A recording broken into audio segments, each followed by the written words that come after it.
Ragging start होती है fun activities से। किसी भी व्यक्ति का एजुकेशनल उसका जो बैकग्राउंड है इट डज नॉट डिटरमाइन कि उसका स्वभाव। हम लोग कोट अनकोट एनिमल होते जा रहे हैं। केरला में अभी एक बच्चे ने सुसाइड कर लिया, 3-3, 4-4 घंटे तक टॉर्चर करते थे उन लोग, सेक्सुअल टॉर्चर। रैगिंग के बारे में कोई चर्चा नहीं कर रहे हैं। मेरे साथ गलत हुआ, इसका मतलब मुझे लाइसेंस नहीं मिल जाता कि अब मैं राक्षस बनकर दूसरों के साथ वही करूंगा।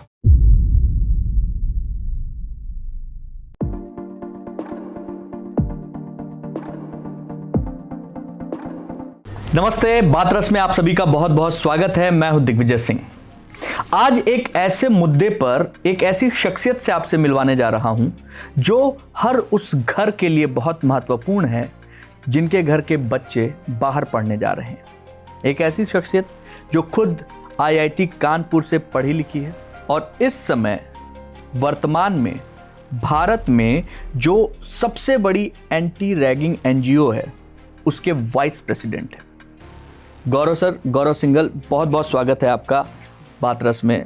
सबसे पहले तो मैं अपने दर्शकों को बता दूं कि हमारा और गौरव सर का जो संबंध है वो 20 साल से ज़्यादा का है और हमने 20 साल में एक ऐसे पढ़े लिखे जीनियस के साथ में इतना वक्त बिताया है कि हम जब भी गौरव सर से मिलते हैं बहुत कुछ सीखने को मिलता है। गौरव सर, आज जो मुद्दा है वो इसलिए बहुत महत्वपूर्ण हो चला है क्योंकि रैगिंग जो है ना, अभी पिछले दिनों केरल में बहुत इस पे उन्माद रहा कि वहाँ रैगिंग हुई। बच्चे को जो है वो बेचारा पढ़ने गया था, उसके पानी में थूक दिया, फिर उसको पिला दिया, कपड़े उतरवा दिए। आप IIT से पढ़े हैं कानपुर से, आप कभी जीवन में आपके साथ भी ऐसा रैगिंग वाला मामला हुआ है? देखिए, मैं 1998 में IIT कानपुर गया था। हाँ। और मैं बड़ा पढ़ने लिखने वाला बच्चा था। IIT कानपुर में सिलेक्शन हुआ और जब मैं वहाँ पहुँचा तो आई वॉज एक्सपेक्टिंग कि यार मैं एक विद्या के मंदिर में, सरस्वती के मंदिर में जाऊँगा जहाँ पूजा हो रही होगी तमाम जो है विद्या की। मैं वहाँ पहुँचा और पहले दिन से ही साहब जो है बड़ा सीनियर्स ने परेशान करना शुरू कर दिया। अच्छा, IIT कानपुर। हाँ, सीनियर्स के मैं गिरोह कहूँ क्या कहूँ उन्होंने जो है IIT कानपुर के लड़कों ने, ठीक है, बेचार सपोज कि भाई ये बड़ा वेल बिहेव्ड होंगे, ठीक है, सोफिस्टिकेटेड लोग होंगे। दिग्विजय, मैं आपको बताता हूँ पिछले 25 सालों में मैंने एक बात सीखी है, किसी भी व्यक्ति का एजुकेशनल उसका जो बैकग्राउंड है इट डज नॉट डिटरमाइन कि उसका स्वभाव कैसा है। आप बड़े से बड़ा पढ़ा लिखा इंसान देख लीजिए और आपको पता चलेगा कि उसका स्वभाव जो है वो अच्छा नहीं होगा। तो ये दोनों, हम ये सोचते हैं कि यार ये पढ़ा लिखा है तो, और ऐसा भी हो सकता है कि एक कम पढ़ा लिखा व्यक्ति है लेकिन वो स्वभाव में बहुत अच्छा है। तो ये दोनों बिल्कुल अलग चीजें हैं। जबिकि हमारे दिमाग में क्या बैठा रहता है, यार पढ़ा लिखा है, सोफिस्टिकेटेड होगा ना भाई, समझदार होगा। समझ और डिग्रियां ये बिल्कुल अलग चीजें हैं। यही शायद रीजन है कि हमारे एजुकेशनल इंस्टीट्यूशंस को आज एक टॉर्चर सेल बना के रख दिया गया है। टॉर्चर सेल, अभी मैं आपको बताऊंगा कि इराक वगैरह में अबू गरीब सेल वगैरह हुआ करते थे जहां कैदियों को वो दिया जाता था, यातनाएं दी जाती थी। हमारे कॉलेजेस में बहुत सारी जगह ऐसा हो रहा है कि यातनाएं दी जा रही हैं। मैं वहां गया, फिर भी मैं कहूँगा IIT कानपुर में जब मैं गया तो उतना ज़्यादा ख़राब हालत नहीं थी। मुझे बाद में पता चला वहाँ तो चलो ठीक है, परेशानी करते थे, 4-4, 5-5 घंटे कमरे में बंद करके रख रहे हैं, बिठा रहे हैं, बट फिर भी वहाँ मारपीट नहीं थी।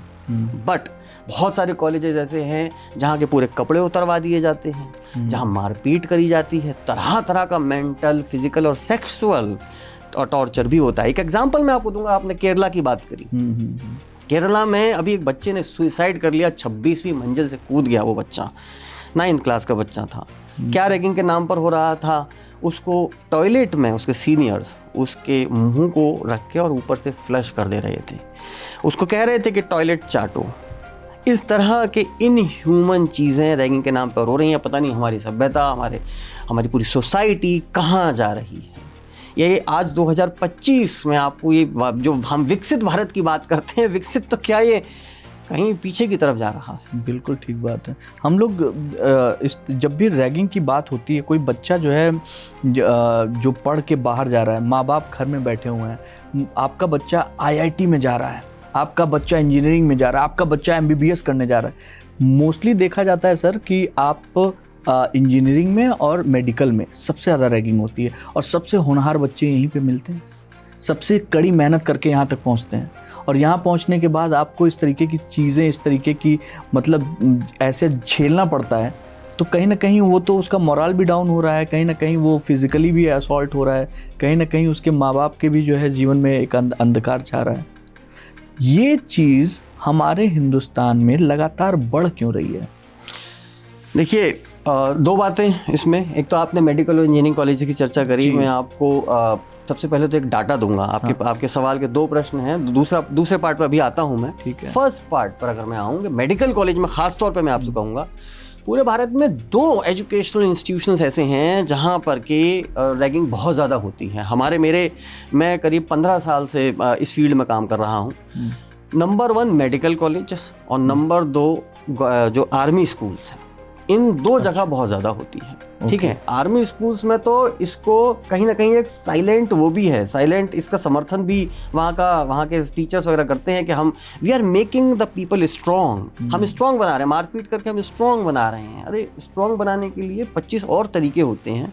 ठीक है, आप किसी को टॉर्चर करके स्ट्रॉन्ग अगर बना रहे हैं तो I think that's a very wrong method of और US में क्यों नहीं होता? फिर आप अगर कर रहे हैं तो जितने भी हम विकसित भारत की बात करते हैं, और मैं आज सरकार से भी ये कहना चाहता हूँ, आर्मी स्कूल जो हैं US में, फ्रांस में, ब्रिटेन में, वहाँ तो टॉर्चर करके नहीं बना रहे लोगों को स्ट्रॉन्ग। मेडिकल कॉलेज का मैं एक आपको डेटा देना चाहता हूँ।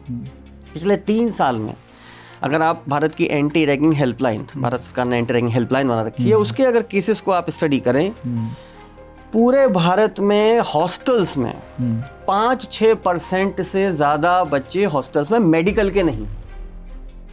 जितने बच्चे हॉस्टल्स में रहते हैं, अगर आप मेडिकल के देखो तो उसमें 5-6% बच्चे होंगे। तो आप ये एक्सपेक्ट करोगे रैगिंग हॉस्टल्स में ज्यादा होती है। ठीक है, हॉस्टल्स में क्यों? क्योंकि वहां पर सीनियर आप जाते हो, सीनियर रात में आ जाते हैं, शाम को आपको परेशान कर सकते हैं। जहां पर हॉस्टल्स नहीं है, बच्चा अपने घर में रहता है या कहीं और रहता है, तो वहां तो अपने घर चले जाएगा वो। तो हॉस्टल्स में ज्यादा होती है। अब हॉस्टल्स में ज्यादा होती है तो मेडिकल कॉलेज में जो मेडिकल के बच्चे हैं हॉस्टल्स में, वो 5-6% है। तो आप ये एक्सपेक्ट करोगे चलो भाई मेडिकल कॉलेज में अगर रैगिंग के केस आते हैं तो 5-6 का चलो 7-8%, 10%, 12% आते होंगे। You will be shocked to know, India में जितनी रैगिंग डेथ्स होती हैं, रैगिंग की वजह से जितनी हत्याएं हो जाती हैं, 45% मेडिकल कॉलेजेस से हैं, जबकि बच्चे 5-6%। 38% केसेस मेडिकल कॉलेजेस से हैं। और मैं यहां पर सरकार से और हेल्थ मिनिस्ट्री से भी कहूँगा कि इस बात पर बहुत ज़्यादा ध्यान दें कि क्यों 5% बच्चे आतंक मचा डाला है 45% टोटल केसेस के नाम पर। बाप रे बाप, ये आंकड़ा तो बहुत डराने वाला है। बिल्कुल। और इस पर हेल्थ मिनिस्ट्री को बिल्कुल इसका संज्ञान लेना चाहिए, इस पर एक्शन लेना चाहिए। और हमारा एक जो है हेल्थ मिनिस्ट्री से हम उनको एक सजेशन ये अक्सर देते हैं कि एक पूरी ऑल ओवर इंडिया की एक कन्वेंशन बुलाइए जिसमें 700 मेडिकल कॉलेजेस हैं। तो 700 लोगों को ऑल ओवर इंडिया बुलाना कोई बहुत मुश्किल काम नहीं है। आप बुलाइए, उनका पूरे 3 दिन की ट्रेनिंग लीजिए उनको, और कम से कम उन्हें पता चले कि government is taking it very very seriously. दूसरी बात कि जो जितने वहाँ पर मेडिकल कॉलेजेस में बच्चे हैं, उनको खास तौर पर मिनिस्ट्री को और सरकार की तरफ से श्योर किया जाना चाहिए और बहुत मॉनिटरिंग होनी चाहिए हर चीज़ पर। ठीक बात है। तो अब ये तो पहला पार्ट हुआ। सेकंड पार्ट आपने कहा था कि शायद आपने रीज़न पूछा था जी कि ये क्यों, यही क्यों होता है, यही क्यों होता है।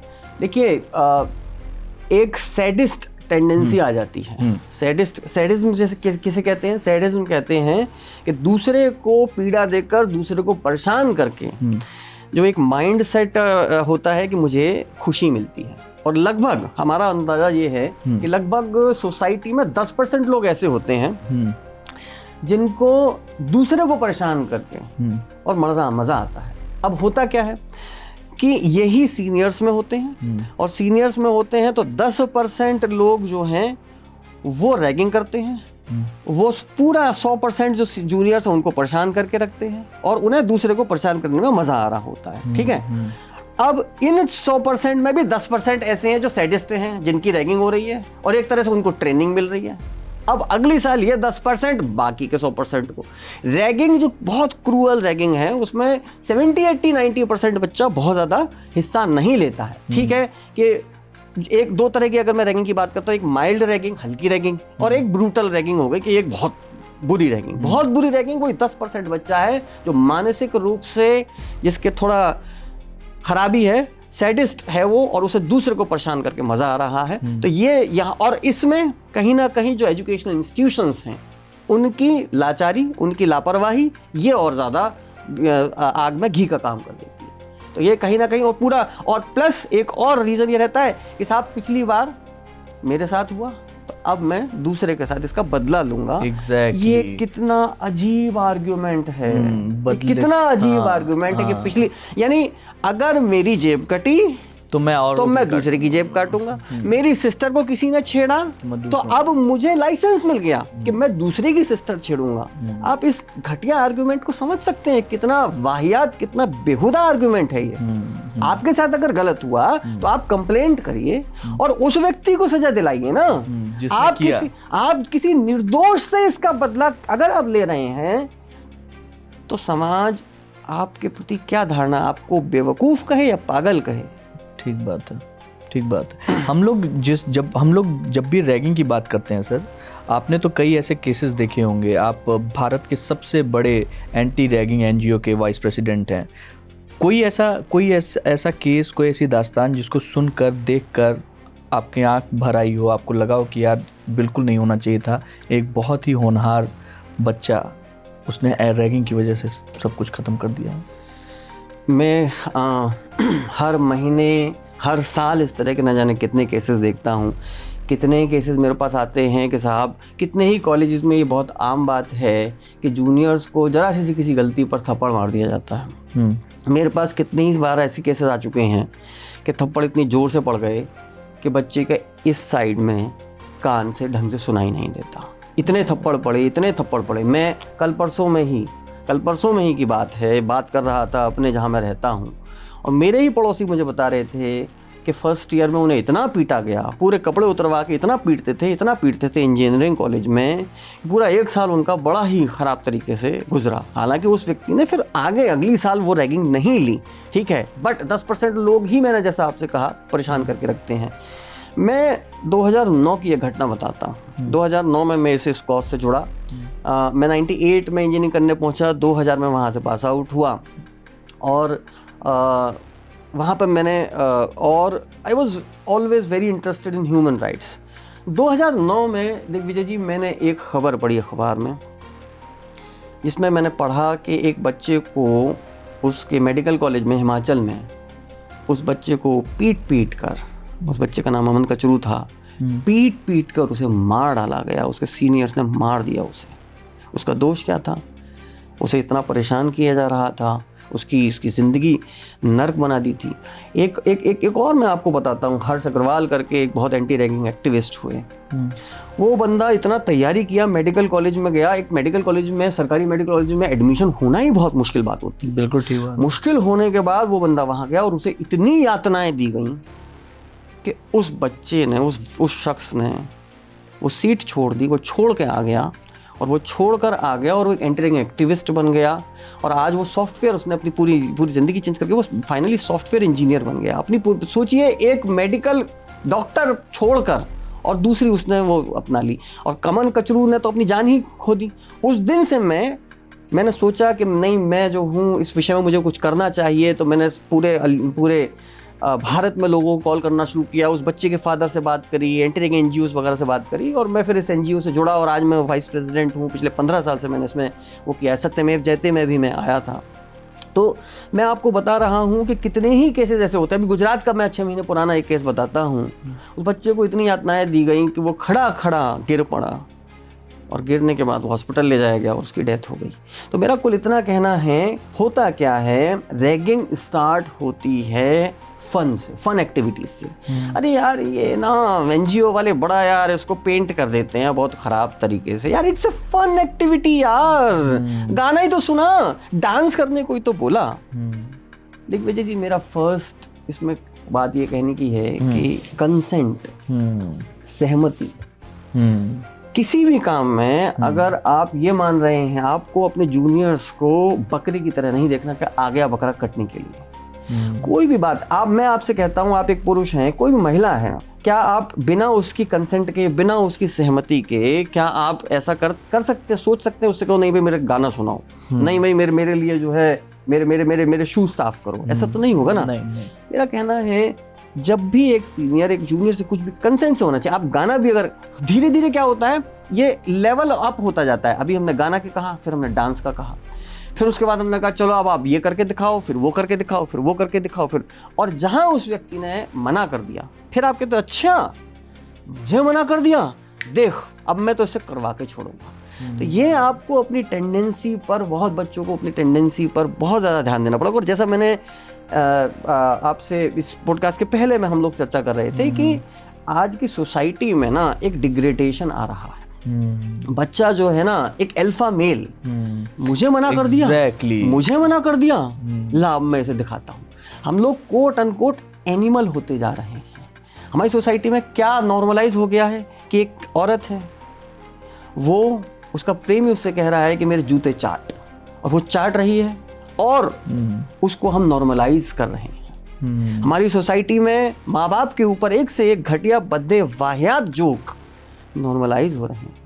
हमारी सोसाइटी में गाने, बच्चा क्या कंज्यूम कर रहा है, बच्चा मूवी कंज्यूम कर रहा है, बच्चा गाना कंज्यूम कर रहा है, बच्चा पॉडकास्ट कंज्यूम कर रहा है। एग्जैक्टली। हमारे मिलेनियर, नाम नहीं लेना चाहता हूँ, मिलेनियर सेलिब्रिटीज हैं जिनके गानों में एक से एक गालियां आपको सुनाई पड़ेंगी। आप अल्कोहल और drugs, one of the highest in India among students in last 75 years. हर चौराहे पर आपको अब शराब की दुकानें ग्लोरीफाई करती हुई मिलेंगी। तो ये सब चीज़ें, अमन कचरू की जो हत्या हुई या जो रैगिंग की डेथ्स होती हैं, कम से कम आधी डेथ्स में अल्कोहल इशू रहता है। जो सीनियर है वो शराब पिया हुआ है, मना कर दिया उसके सामने कि भाई, उसने विरोध कर दिया कि कपड़े उतारने का, मेरे सामने विरोध कर दिया, मेरे सामने मेरे मार के पीट के, और नशे में पता चला। जब वो सीनियर भी बाद में पछताता है, जब उससे पूछा जाता है यार तुम इतने बड़े हैवान थे क्या, तो कहता है साहब मैंने तो सोचा तो थोड़ा बहुत मार के शायद वो अपने कपड़े उतार देगा, मुझे क्या पता था कि वो मर ही जाएगा। तो वो नशे में खुद उसको कंट्रोल नहीं हो पाता। मैं आपको केरल का भी बताता हूँ। एक आपने हाल फिलहाल में बहुत वायरल वीडियो हुआ था, मीडिया ने उस मुद्दे को बहुत उठाया। एक बच्चे के जो हैं ऊपर के सारे कपड़े उतार के, और उसमें कंपास जो प्रकाल होती है वो पूरा उसे सुइयां सी चुभा रहे हैं पूरे शरीर में, उसे लोशन वोशन लगा दिया है, लगभग आधा बच्चा कपड़े उतरे हुए हैं। बड़ा भयावह वीडियो है वो, टॉर्चर करने वाला पूरे भारत में। मतलब ऐसा टॉर्चर शायद, मैं तो बड़ी अजीब बात आज आपके सामने कह रहा हूँ, पूरे भारत में शायद और कहीं इतना टॉर्चर आपको नहीं मिलेगा। आप मुझे वीडियो दिखा दो और कहीं टॉर्चर का जो रैगिंग के नाम पे हो रहा है।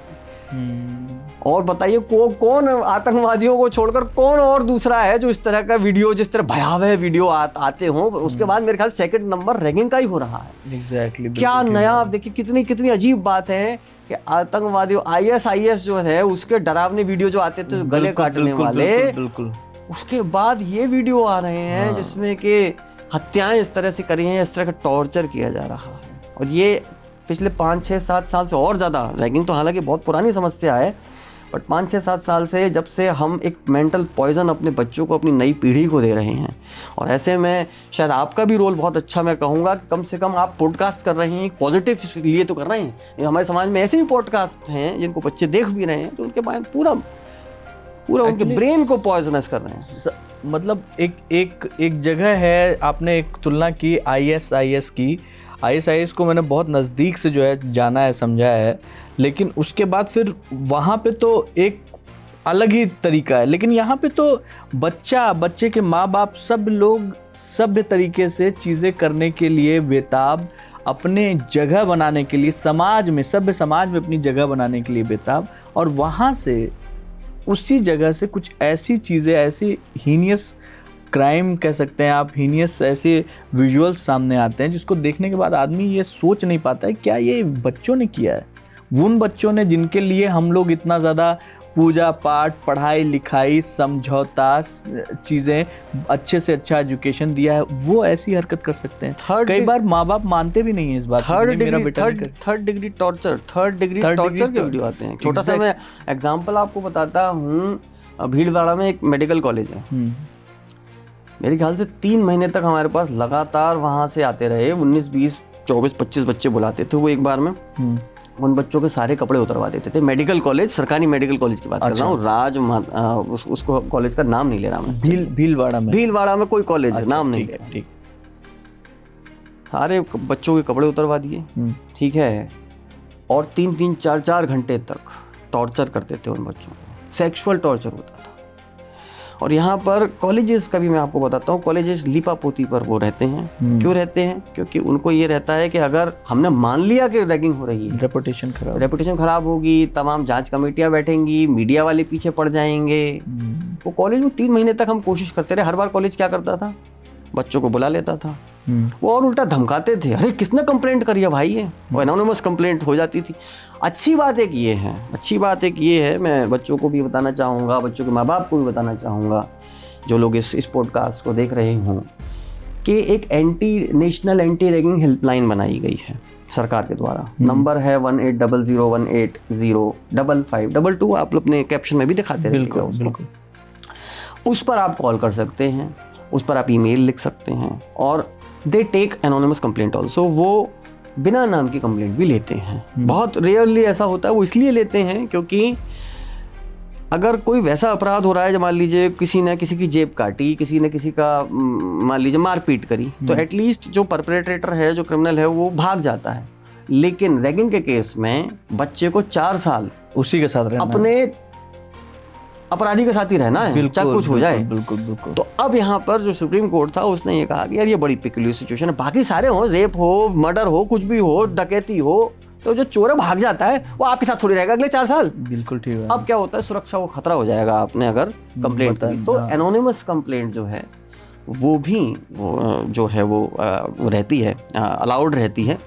बट हाँ, एनोनिमस कंप्लेंट में हमने अक्सर ये देखा, बहुत जगह ये देखा कि जो कॉलेजेस हैं वो उसको कवर अप करने की कोशिश करते हैं। इस कॉलेज में तो मैं आपको बता रहा हूँ कि खुल्ला जहाँ के अधिकारी आते थे और वहाँ पे डिक्लेयर करते थे बच्चों के 100, 150 बच्चों के सामने, किसने कंप्लेंट करी है, किसकी हिम्मत हुई कंप्लेंट करने की। अब आप समझिए, और यहाँ तक बच्चा एक परेशान था, वो बार बार हमें मैसेज करे, कॉल करे कि साहब मुझे बचाओ, मेरी तो हालत ख़राब है, सारे कपड़े उतरवा के, और लगभग हर हफ्ते 10 दिन बाद जो है, और ये होता है कि सेक्सुअल टॉर्चर होता है साहब। तमाम इस तरह की चीज़ें होती है जो मैं आपके पॉडकास्ट में बता नहीं सकता हूँ। अब हमें ये लगे कि यार बच्चा कुछ कर भी ना ले, क्योंकि वो बच्चा बड़ा सॉफ्ट है, बार बार उसकी सेक्सुअल रैगिंग हो रही है। तो ऐसे में मैं आपको बताऊं बड़ा मुश्किल भी हो जाता था। कॉलेजेस को इसको बहुत सीरियसली लेना चाहिए, और गवर्नमेंट को भी लॉज में बहुत इसमें स्ट्रिक्ट करने चाहिए। मैं एक एग्जांपल आपको देता हूँ। 1980s में इस तरह की बहुत घटनाएं हो रही थीं कि बहुओं को दहेज के लिए जला दिया जाता था। बहुत ऐसी घटनाएं होती थी। तो सरकार ने एक कानून चेंज किया, और उन्होंने कहा कि अगर कोई दहेज के लिए अगर कोई वायलेंस होती है तो परिवार को बेल नहीं मिलेगी। अब आज ऐसा डर है कि अब वो जो बहुओं को जलाने की घटनाएं हैं वो बहुत ड्रास्टिकली कम हो गई। बिल्कुल ठीक है। आप मूवीज़ में देखिए, 80s की कितनी ही मूवीज़ में दिखाया जाता था, क्योंकि वो आम जो समाज में होगा वही मूवीज़ में दिखाया जाएगा। ठीक बात है। इतनी मूवीज़ आती थी जिसमें बहुओं को जला दिया जाता था। ठीक है। ललिता पवार की आ रही है, किस की आती थी। ठीक है। आज आप किसी बॉलीवुड की 15 साल में बता दीजिए जिसमें किसी बहू को जला दिया गया। ठीक है। आज की बहू सशक्त तो हो गई है, लेकिन वही चीज़ अब रैगिंग में है। ठीक है। आज जितनी बहुओं को जलाया जा रहा है उससे शायद वैसी उतना ही रैगिंग में डेथ हो रही है।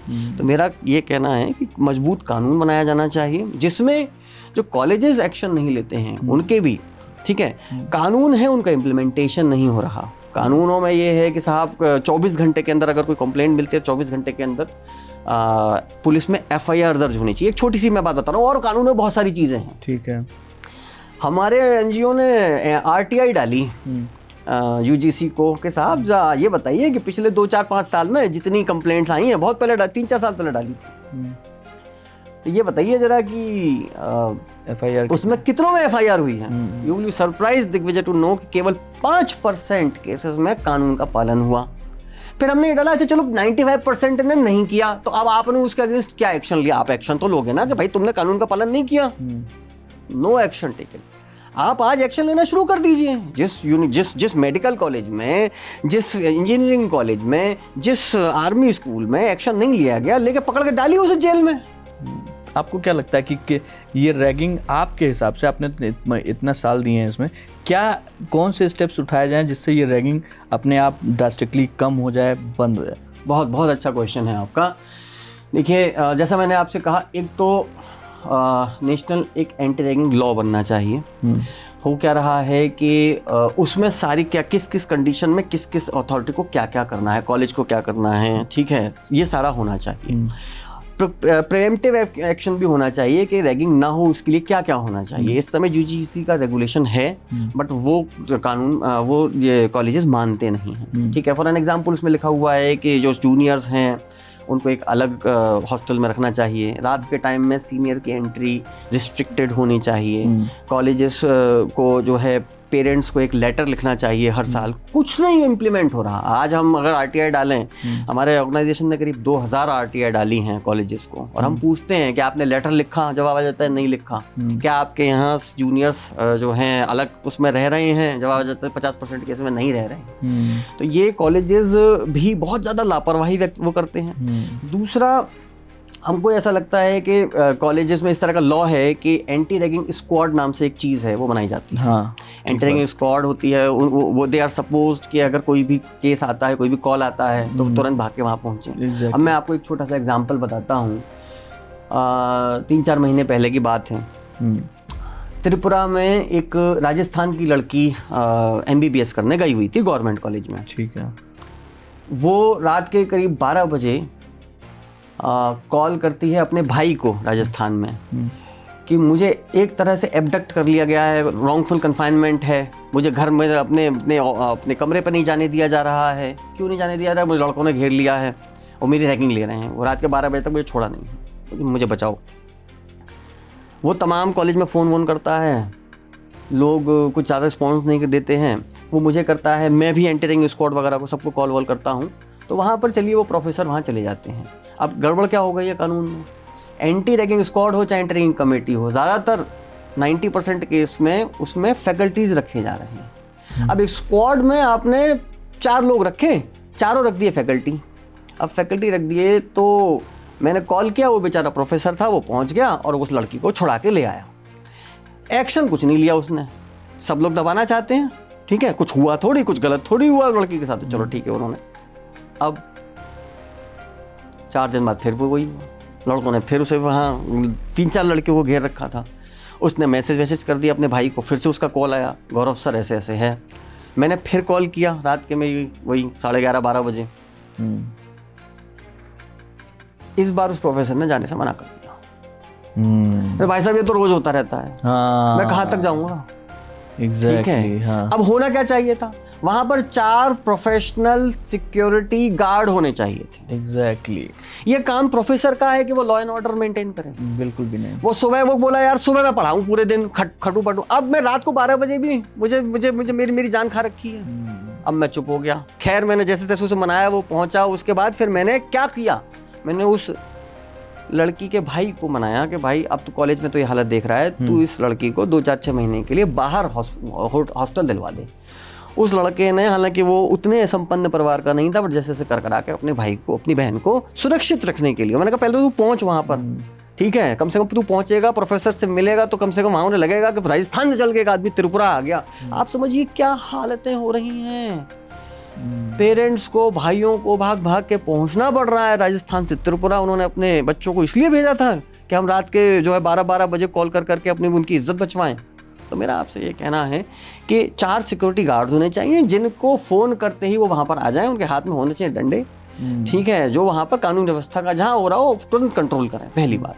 आपने पूछा और क्या होना चाहिए, हमको ऐसा लगता है कि रैगिंग इसलिए होती है, मैंने आपको बताया ना 10% जो सैडिस्ट होते हैं। एग्जैक्टली। रैगिंग इसलिए होती है क्योंकि जो रैगिंग कर रहा है, जो विकृत दिमाग का व्यक्ति है, उसे इस बात का पूरा अंदाजा है कि मेरे माँ बाप तक ये बात कभी नहीं पहुंचेगी। अच्छा। हम एक बड़ा जीनियस आइडिया देते हैं सरकार को। मैं इस बात पर बहुत समय से काम कर रहा हूँ, बहुत सारे लोगों को देता हूँ ये आइडिया, और इस बार अगर सरकार सुन रही हो तो प्लीज इस पर ध्यान दें। एक एंटी रैगिंग एफिडेविट लिखवाया जाता है, एंटी रैगिंग अंडरटेकिंग होती है, हर बच्चे से करवाया जाता है कि मैं रैगिंग नहीं लूंगा।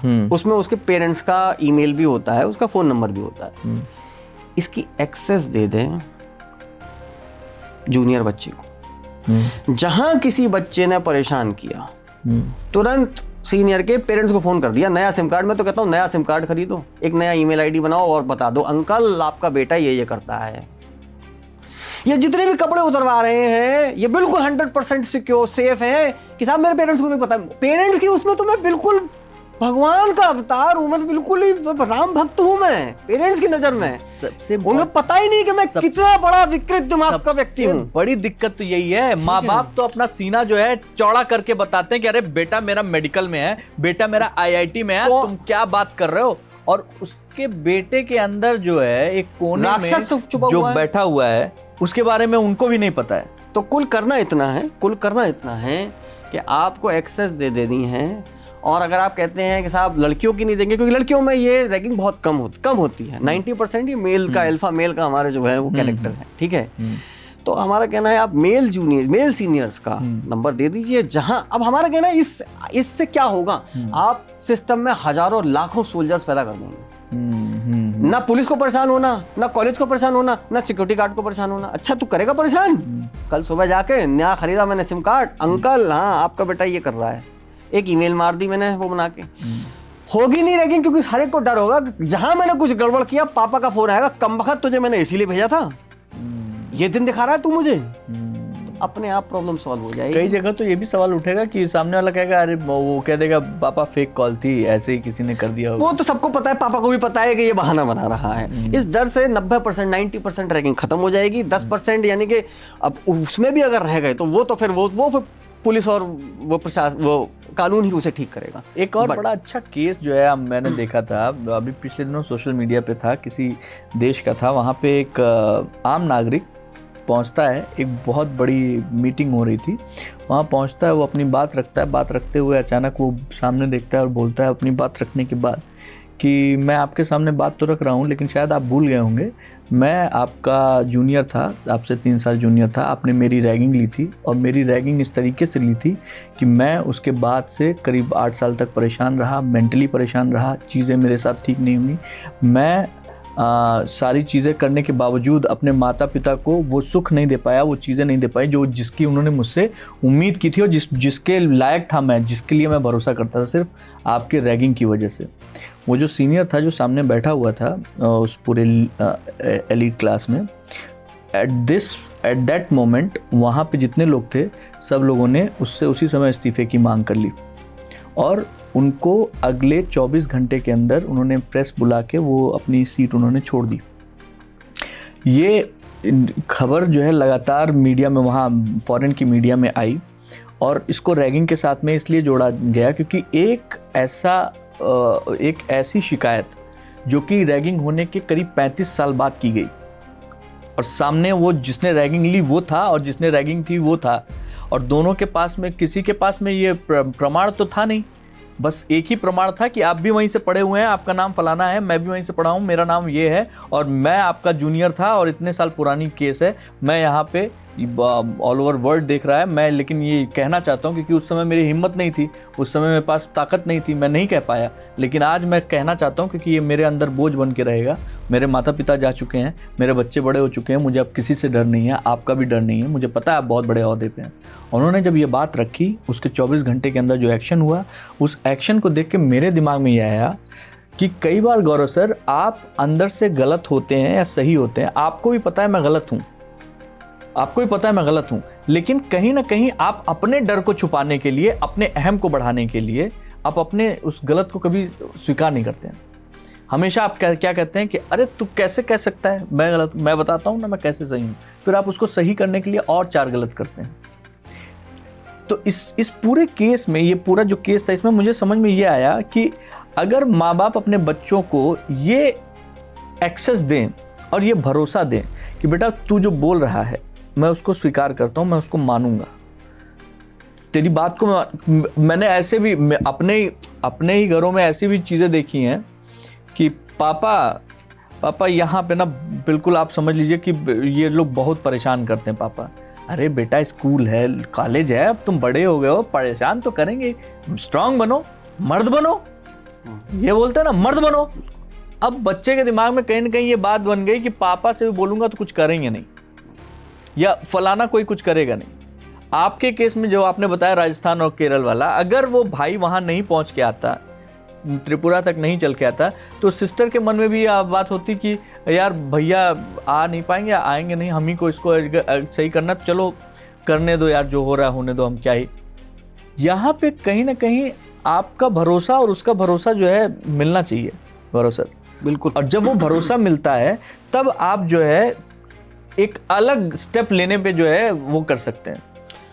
आपने बिल्कुल सही कहा। बहुत सारे केसेस में जो जैसे रैगिंग डेथ्स वगैरह होती हैं, हम ये पाते हैं कि बच्चे ने अपने पेरेंट्स को किया तो था इन्फॉर्म, बट पेरेंट्स हमेशा यही सोचते रहे, अरे यार तू यार स्ट्रॉन्ग बन यार, बेटा ये तो होता है, बी मैच्योर यार, ग्रो अप नाउ, है ना। मैं एक छोटा सा एग्जांपल देता हूँ। हमारे एनजीओ में अजय गोविंद करके एक मूवी डायरेक्टर हैं, और वो एनजीओ से इसलिए जुड़े क्योंकि आज से 10-12 साल पहले उनके दोस्त की हत्या कर दी गई, मार दिया गया उसको रैगिंग में, और वो दोस्त उसने अपने पेरेंट्स को बताया, और पेरेंट्स ने कहा बेटा ग्रो अप, ये होता है, छोटी छोटी बातों पर तुम, अरे बेटा बच्चे हो तुम, वो भी बच्चे हैं। इस बात पर फिर उसने एक छोटी मूवी भी बनाई, thereby hangs a tale, जिसमें उसने इस बात का जिक्र किया। लास्ट उसके सीन में यही होता है कि पेरेंट जो हैं ये फोन करके रख देते हैं, बेटा क्या है तुम इतनी रात को भी परेशान करते हो, ग्रो अप यार, बच्चों का है, और उसी रात को उसकी डेथ हो जाती है बच्चे की। ठीक है, तो मेरा सभी पेरेंट्स से भी ये कहना है कि अपने बच्चों की बात को बहुत ध्यान से लें। आपने एक एग्जांपल दिया फॉरेन कंट्रीज़ का, मैं इंडिया का एग्जांपल देता हूँ। सोना महापात्रा एक मशहूर सिंगर हैं, बिल्कुल बिल्कुल, उन्होंने लंदन टॉप पर भी आई, वो एक उस पर आई, उन्होंने कई जगह इस बात का जिक्र किया है कि उनकी रैगिंग हुई जब वो इंजीनियरिंग कॉलेज में थी, उड़ीसा से उन्होंने इंजीनियरिंग करी है, बल्कि उन्होंने ये संकेत भी दिए कि आज वो कहीं वो व्यक्ति बड़ी ऊंची पोस्ट पर है। मैं तो कहता हूँ कि सोना आपको नाम लेना चाहिए था, और आप अब बहुत ऊंची पोजीशन पर हैं, तो आप तो जाके आप केस करो ना, बिल्कुल ठीक है, आप अभी भी केस कर सकती हैं, कम से कम उसके परिवार को पता तो चले। आज कितने ही लोग ऐसे हैं जो बड़े हीनियस, मैंने हर्ष अग्रवाल जो डॉक्टर BHU का था उसका नाम लिया, उसको जिसने परेशान किया, ठीक है, वो तो आज अच्छी पोस्ट पे होंगे ना, उनके परिवार वालों को पता तो चले कि ये आदमी जो है वो इंसान के रूप में भेड़िया भी है, कम से कम पता तो, नेम एंड शेम तो हो पाए उनकी। दूसरा एग्जांपल, 2-3 एग्जांपल देता हूँ मैं, अनुराग कश्यप के एग्जांपल देता हूँ। वो ग्वालियर के एक मशहूर स्कूल में था, और स्कूल लेवल पर इतनी रैगिंग हो रही थी कि वो उसको मेंटल प्रॉब्लम होनी शुरू हो गई। अब उनके अनुराग कश्यप के इंटरव्यूज़ देखिए, ही सेज कि मेरी 4-5 साल तक मुझे मेंटल प्रॉब्लम्स हुई। छोटा सा एग्जांपल दूँ मैं आपको दिग्विजय, वो बंदा ये कहता है, मैं 4-5 साल तक मुझे लगता था कि मुझे कोई आके ना मारेगा, मुझे इतना मारा जाता था, तो मैं रात को ना हॉकी लेके सोया हूँ 4-5 साल। आप जाके उसे गूगल करो, सोचो क्या हालत एक बच्ची की बना दी, और इतना टैलेंटेड बच्चा, इतना बड़ा आदमी वो बना, वो 4-5 साल हॉकी स्टिक लेके सोया है, उसकी हालत ऐसी बना दी। मैं रैना का नाम लूँगा, मशहूर cricketer Raina, Suresh Raina, sports academy में इतना उसको मारा जाता था कि वो भाग के लखनऊ में मारा जाता था, अपने घर आ गया, 6 महीने अपने घर रहा, फिर उसके पेरेंट्स उसे दोबारा लेके गए, मनाया सबको, भैया इसकी रैगिंग मत लेना, तब जाके उसकी रैगिंग रुकी, और आज वो कहाँ से कहाँ पहुँच गया। तो रैगिंग ने न जाने कितने लाइव्स, न जाने कितने करियर्स बर्बाद करे हैं, न जाने कितने मशहूर लोग हैं जिनकी रैगिंग हुई है, जो रैगिंग से परेशान रहे हैं। और I think it's very high time कि इंडिया जो है इसको एक बहुत सीरियसली ले, क्योंकि वी आर डीह्यूमनाइजिंग, हम डीह्यूमनाइज कर रहे हैं अपनी नई जनरेशन को। कुछ तो रैगिंग कर रही है, और कुछ जो कंटेंट हम जो आज की जनरेशन कंज्यूम कर रही है वो उसे डीह्यूमनाइज कर रहा है, जिसकी वजह से the next generation is vomiting, वो वोमिट कर रही है, कंज्यूम कर रही है सोशल मीडिया से, और वोमिट कर रही है जूनियर्स के ऊपर। Exactly. ये हो रहा है डीह्यूमनाइज। मुझे ऐसा लगता है कि कहीं ना कहीं कुछ ऐसे जो कुछ शोज़ हो रहे हैं, जिन शोज़ को देखने के बाद आपको ऐसा लगता है जैसे वहाँ पे रैगिंग का ही एक दूसरा पार्ट सामने नज़र आता है कि भाई एक लड़का खड़ा है, उससे 4 लोग सवाल पूछ रहे हैं, लेकिन उन चारों के सवाल सिर्फ इस चीज़ पे निर्भर करते हैं कि इसको कैसे, मतलब इसको कितने गर्त में ले जाया जा सके। आपका जो कॉन्फिडेंस है, एक हम लोग स्टेज पे चढ़ने के लिए लोगों को टीच करते हैं कि स्टेज पे कैसे चढ़िए, और वो जो इवेंट्स बन रहे हैं वो ये टीच कर रहे हैं कि जो स्टेज पे खड़ा है उसको कैसे इतना प्रताड़ित कर दिया जाए अपनी बातों से, अपने शब्दों से, कि वो दोबारा स्टेज पे चढ़ने से पहले 500 बार सोचे। और मैं अपनी जो जनरेशन है, जितने व्यूअर्स हैं, उन सबसे कहूँगा कि just observe if there is any part of sadism in you, जरा ऑब्जर्व करिए अपने आप को, आप सबको नहीं लेकिन जो लोग ऐसे शोज़ की टीआरपी बढ़ाते हैं, कहीं ऐसा तो नहीं कि सैडिस्ट कहीं मेंटालिटी छुपी हुई, थोड़ी सी छुपी हुई हो, दूसरे को परेशान किया जा रहा है इसलिए मुझे मज़ा आ रहा हो। उनके टीआरपी, उन शोज़ के व्यूज़ इसीलिए हैं, वो गालियाँ इसीलिए बकते हैं, वो दूसरों को परेशान और बेइज्जत इसीलिए कर रहे हैं कि वो ये देखते हैं कि जिस शो में ना गालियाँ बकी और परेशान किया, उनकी व्यूज़ अच्छे आए, उनके शेयर्स अच्छे हुए। तो जो शेयर जिसने किया, जिसने देखा, कहीं 1-2-4% सैडिज्म वाला तो नहीं था, आपने नॉर्मल वाला नहीं देखा, लेकिन जहाँ उसको यातनाएं दी गई, उसको परेशान किया गया, टॉर्चर किया गया, वो आपने देखा। ज़रा देखिए, ऑब्जर्व करिए, और अगर ऐसा है तो मुझे वादा करिए आज कि ऐसे वीडियोज़ आपको, ऐसे शोज़ नहीं देखने हैं, है ना, क्योंकि ये these are slowly silently dehumanising you. आपको आपका जो इंसान है ना, उसको कहीं ना कहीं मार रहा है, और उसका नुकसान क्या होगा? अरे यार सर, इससे नुकसान क्या होगा? आपके पर्सनल रिलेशनशिप्स में नुकसान होगा। आप जब डीह्यूमनाइज होंगे ना, तो आपकी सोसाइटी में चारों तरफ जितने भी लोग हैं, परिवार के लोग हैं, दोस्त हैं, आपके ऑफिस में लोग हैं, आप धीरे धीरे डीह्यूमनाइज हो जाएंगे ना, आपके अंदर का इंसान धीरे धीरे मरता चला जाएगा। तो आप देखेंगे लोग आपको प्यार करना बंद कर देंगे, आपको प्यार मिलना ज़िंदगी में बंद हो जाएगा। रैगिंग इंसान को डीह्यूमनाइज कर रही है, रैगिंग हमारे इमोशंस को मार रही है। आप देखोगे इसका प्रभाव, आप देखोगे जितने भी ये जितने हमें लगता है, हमने जितने ऑब्जर्व करे, जितने हमारे सीनियर्स थे जो कि बड़ा डीह्यूमनाइज तरीके से, बड़ा ब्रूटल, बड़ा इनसेंसिटिव रैगिंग लिया करते थे, मैं तो देखा ना पिछले 25 साल में क्या हो रहा है उनके साथ। तो आई एम फाइंडिंग कि they are having very bad relationships with their family, with their wifes, with their husbands. लड़कियों में तो फिर भी कम है ये प्रॉब्लम। तो अल्टीमेटली जो भी आप कर रहे हो दूसरे के साथ गलत, वो आपको कहीं ना कहीं वापस मिलेगा। वो ये ध्यान, गीता ज्ञान है ये। तो जो आप कर रहे हैं वो उसका जो है कर्म का फल यहीं पे है। तो चीज़ें जो है बहुत अच्छा पॉडकास्ट इस समय हमारा जा रहा है। हाँ। आप समझ रहे हैं, मैं मुझे ऐसा लग रहा है कि एक जैसे प्रेमचंद की कहानियों के बारे में, या निदा फाजली की पोइट्री के बारे में कहा जाता है, या मणिरत्नम की फिल्मों के बारे में कहा जाता है कि आप बीच में से कहीं उठा लीजिए और आप उसे वहाँ से पूरा देख जाएंगे। मैं उम्मीद करूंगा ऐसा हमारा पॉडकास्ट बने कि व्यक्ति बैठे तो पूरा ही देख के उठे उससे कि वाओ क्या पॉडकास्ट। अगर देखिए, हमारी कोशिश ये है गौरव सर कि आपने जो 25 सालों में देखा है, सुना है, भोगा है, हमारे देखने वाले जितने व्यूअर्स हैं सबके परिवार हैं, सबके बच्चे हैं, और सब अपने बच्चे से उम्मीद लगाए बैठे हैं कि वो डॉक्टर बनेगा, इंजीनियर बनेगा, आईएएस बनेगा, बड़ा आदमी बनेगा। लेकिन बड़ा आदमी बनने के लिए उसको इन्हीं इंस्टीट्यूशंस को पार करना है, इन्हीं चीज़ों को, इन्हीं चीज़ों से गुजरना है। अगर आप इसको देख रहे हैं तो यकीन मानिए कल को आपके बच्चे के साथ ऐसा ना हो, उसके लिए ही ये पॉडकास्ट।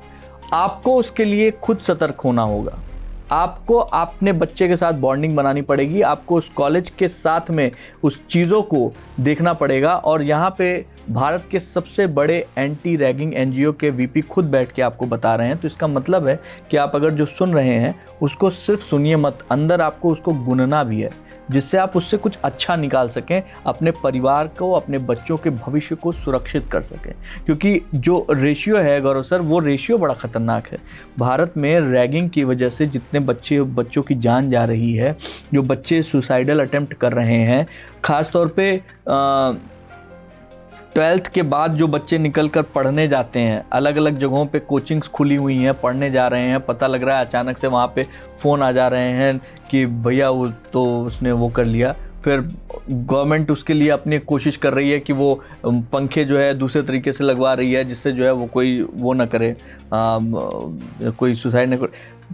हम एक अंतिम चरण पे आ चुके हैं। हम एक सवाल पूछना चाहते हैं आपसे, ये जो चीज़ें हैं, इसमें उन लोगों के लिए, उन बच्चों के लिए जो अब कॉलेज में जाना चाहते हैं, अगर उनके साथ कुछ ऐसा हो रहा है या हो सकता है, मैं चाहता हूं कि आप अपनी ऑर्गेनाइजेशन के बारे में बताइए, और आपसे या आप जैसी ऑर्गेनाइजेशन से अगर कोई खुद संपर्क करना चाहे। गवर्नमेंट का तो मैं ये नंबर जो है चल रहा है वो ठीक है, समझ में आ गया, लेकिन आपकी एनजीओ देश की सबसे बड़ी एंटी रैगिंग एनजीओ है, आपसे संपर्क करना चाहें तो कैसे कर सकते हैं? बहुत अच्छा आपने सवाल पूछा। इस सवाल को देने से पहले जस्ट एक और दो बात जो अभी जो आप बताया उसमें मैं जस्ट ऐड करूँ, उसके बाद इस प्रश्न पर मैं आता हूँ।